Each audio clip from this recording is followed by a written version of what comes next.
Mula sa Olympics, kumabig naman tayo dito sa ikinasang Unity Walk bukas ng mga kooperatiba na sumusuporta sa PUV Modernization Program ng gobyerno.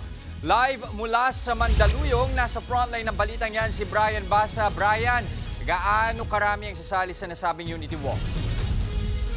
5,000 hanggang 10,000 miyembro raw mula sa iba't ibang transport group ang makikiisa sa Unity Walk. Kaugnayan ng pagpirma ng mayorya ng Senado, 22 out of 23 senators, sa pagsuspinde sa PUV Modernization Program. Kasama sa magmamarcha ang Angat Kooperatiba at Korporasyon ng Alyansang Pilipino para sa Modernisasyon.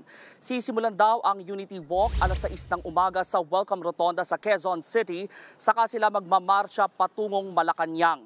Ipapanawagan nila kay Pangulong Bongbong Marcos na huwag ituloy ang posibleng suspensyon ng programa. Samantala, una nang nanindigan ang Department of Transportation na tuloy ang modernisasyon lalo't marami nang nakapag-consolidate. Yan din ang sabi ng LTFRB. Iginiti lang hindi dapat mag-alala ang mga sumali na sa kooperatiba.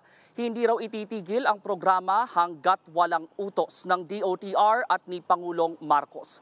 Mas hihigpitan naman daw ng Manila Police ang pagbabantay sa Unity Walk. Magde-deploy sila ng mga pulis sa mga lugar na sakop ng nasabing protesta. Balik sa inyo. Maraming salamat, Brian Basa. Mga kapatid, Jess De Los Santos po. Iba na ang may alam at may pakialam sa panahon ngayon. Para sa tuloy-tuloy na balitaan sa Frontline kahit weekend, mag-follow at mag-subscribe sa social media pages ng News 5.